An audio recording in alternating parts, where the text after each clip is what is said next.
ሰላም ጤና ይስጥልኝ። ውድና የተከበራችሁ የቻናል ቤተሰቦች ሰላማችሁ ብዝት ይበልልኝ።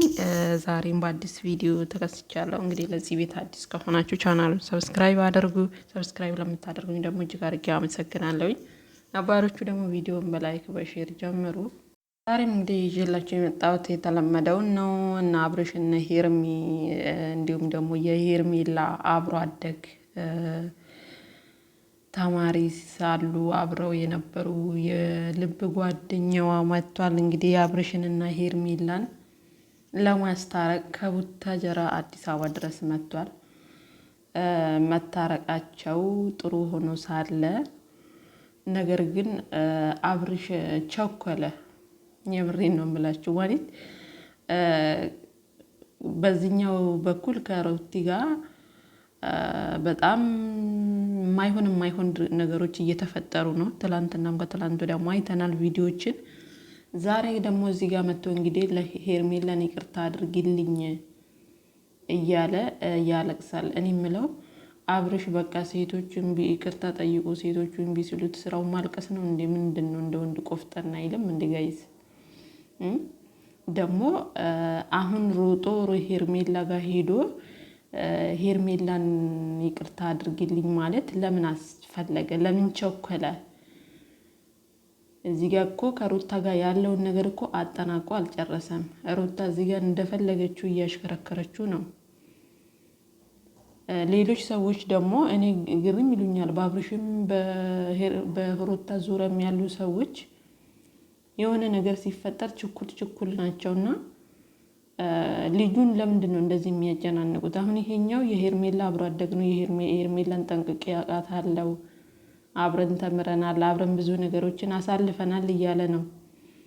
እና በዚህ በኩል ከሩታ ጋር አብርሽ ያልጨረሰ ነገር አለ። ጭራሽ ቤተሰብ ተቀላቅሎበት አሁን ላይ ብጥብጥ ላይ ነው ያሉት። እና እንዴት ነው ሄርሜላን በአንድ ቃል እንደዚህ ከትላንትና ከትላንት ወዲያ በስንቶቹ ቪዲዮ በሩታ ፊት በዳኒ ፊት አልፈልግሽም ከህይወቴ ውጪ እያለ ብዙ ጊዜ እየደጋገመ ሄርሜላን ከህይወቴ ውጪልኝ እያላት ከሁለት ቀን በኋላ ደግሞ ተመልሶ ይቅርታ አድርጊልኝ እክስሻለሁ ወድጄ አይደለም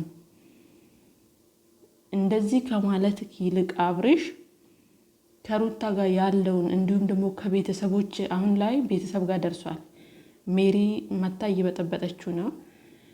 የአብርሽን ምህት እንግዲህ ብጥብጥ ተነስቷል። ኦልሬዲ ቡዜና ሩታ ራሱ አሁን ላይ ሰላም አይደሉም፣ ቅር ተሰኛኝተዋል፣ እንደ በፊቱ አይደሉም። እና ይሄንን ነገሮች አስተካክሎ ከዚህ በኋላ ሩታን የማልደርስብሽም አንቺም አትድረሽብኝ ብሎ ልጁን በምን መንገድ በምን አንግል ማየት እንዳለበት አስተካክሎ የራሴን ህይወት ልኑር ብሎ ከዛ በኋላ ነው ሄርሜላን ይቅርታ መጠየቅ እንጂ እዚህ ጋር ሜሪ እየመጣች እያንዳንዳቸውን ገና እየመጣው አንጠለጥላቸዋለሁ እያለች ትላንትና ሜሪ መታ ሄርሜላን እንደዛ እየወረደችባት፣ ዛሬ ደግሞ አብርሽ መጥቶ ሄርሜላን ይቅርታ አድርጊልኝ ማለት ትክክል ነው ማለት? የአብርሽ ጓደኞች ምን አይነት ጓደኞች ናቸው? እኔ የምሬን ነው የምላቸው። አንዳንዴ ማለት እንዴት ነው የሚያስቡት?